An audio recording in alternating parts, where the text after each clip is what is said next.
Taste the Daily. AIADMK பொதுச் செயலாளரின் நற்பெயருக்கு களங்கம் விளைவிக்கும் வகையில் உள்நோக்கத்தோடு திட்டமிட்டு சமூக வலைதளத்தில் திமுக ஐடி விங்கால் பதிவிடப்பட்டுள்ள சித்திரம் மற்றும் பதிவுகளை உடனடியாக நீக்க வலியுறுத்தி மதுரை மாவட்ட காவல் கண்காணிப்பாளரிடம் அதிமுக முன்னாள் அமைச்சர் RB உதயகுமார் புகார் மனு அளித்தார். மேலும் திமுக ஐடி விங் செயலாளர் TRB ராஜா மீது சட்ட நடவடிக்கை எடுக்க வேண்டும் என அவர் வலியுறுத்தினார். இந்நிகழ்வின் போது முன்னாள் சட்டமன்ற உறுப்பினர்கள் சரவணன், மகேந்திரன், தமிழரசன் மற்றும் கழக நிர்வாகிகள் உடனிருந்தனர்.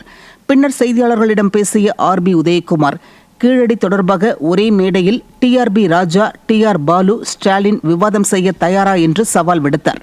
மேலும் அதிமுக பொதுச் செயலாளரின் நற்பெயருக்கு களங்கம் விளைவிக்கும் வகையில் அவதூறு பரப்பும் TRB ராஜா வெளியில் நடமாட முடியாது என்று அவர் எச்சரிக்கை விடுத்தார். 4 ஆண்டுல தமிழ்நாட்டு ஆட்சியில் சுடுகாட போச்சு. இந்த தமிழ்நாடு இதை யார் கேட்கறது? போடுற கார்ட்டூன் அதில் இன்னைக்கு போதைப்பொருள் நடமாட்டத்தை பற்றி கார்ட்டூனை போடு. இன்னைக்கு தினந்தோறும் இன்றைக்கு பாலியல் வன்கொடுமை அது போடுற கார்ட்டூனு. இல்லை கள்ளக்குறிச்சியில் 64 பேர் செத்து மடிஞ்சாங்க. விலை மதிப்பில்லாத மனித உயிர் பலி போச்சு. நேற்று ஓராண்டு நிறைவு இருக்கிற உங்கள் அப்ப சாராயால காய்ச்சிறானே அதை போடுறா கார்ட்டூனு. அதை மக்களுக்கு தெளிவுபடுத்து. அதுக்கு யோக்கியது இல்லை. இன்னும் கீழடியை பற்றி நீ என்னடா சொல்கிறது? கீழடியை பற்றி இந்த தமிழ்நாட்டுக்கே உலகத்துக்கே கொண்டு வந்தவர் நம்முடைய தமிழின தலைவராக புரட்சி தமிழர் ஐயா எடப்பாடியார் அவர்கள். ஏன் உனக்கு ஏன் வயிறு எரியுது? அந்த வரலாறு உண்மை வரலாறு சொன்னால் உனக்கு ஏன் வயிறு எரியுது?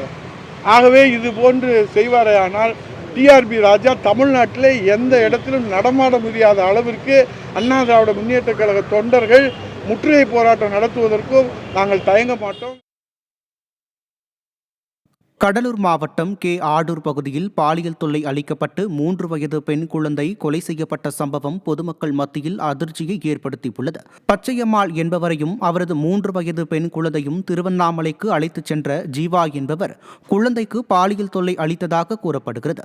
1 வாரத்திற்கு மேலாக தொடர்ந்து பாலியல் தொல்லை கொடுத்ததில் குழந்தை பரிதாபமாக உயிரிழந்த நிலையில் தலைமறைவாக இருந்த ஜீவா போக்சோ சட்டத்தில் சிக்கினார். இதேபோல் குழந்தை கொலைக்கு உடந்தையாக இருந்த கொடூர தாய் பச்சையம்மாளும் பிடிபட்டார். நிர்வாக திறனற்ற ஸ்டாலின் ஆட்சியில் பெண் குழந்தைகளுக்கு எதிரான பாலியல் குற்றங்கள் நாளுக்கு நாள் அதிகரித்து வருவதாக பொதுமக்கள் குற்றம் சாட்டியுள்ளனர். சேலம் அரசு மருத்துவமனையில் நள்ளிரவில் கூலி தொழிலாளி மர்மமான முறையில் மரணமடைந்துள்ள சம்பவம் அதிர்ச்சியை ஏற்படுத்தியுள்ளது. ஆத்தூர் அருகே உள்ள வீரகனூரை சேர்ந்த செல்வம் என்பவர் கடந்த வாரம் மனைவியுடன் ஏற்பட்ட தகராறில் பூச்சி மருந்து குடித்து தற்கொலைக்கு முயன்றார். இதையடுத்து சிகிச்சைக்காக சேலம் அரசு மருத்துவமனையில் அனுமதிக்கப்பட்டிருந்த நிலையில் மது அருந்திவிட்டு மருத்துவமனை வளாகத்தில் தகராறில் ஈடுபட்டார். தகராறில் ஈடுபட்ட அவரை மருத்துவமனை காவலாளிகள் தாக்கியதாக கூறப்படுகிறது. இந்த நிலையில் செல்வம் மனநோயாளிகள் சிகிச்சை பிரிவு பின்பகுதியில் உள்ள குறுகலான இடத்தில் மர்மமான முறையில் இறந்து கிடந்தார். அவர் காவலாளிகள் தாக்கியதால் இறந்தாரா என்பது குறித்து சந்தேகிக்கப்படுகிறது. திமுக ஆட்சியில் சட்டம் ஒழுங்கு சீரழிந்துள்ளதால் மர்ம மரணங்கள் அதிகரித்து வருவதாக குற்றச்சாட்டு எழுந்துள்ளது.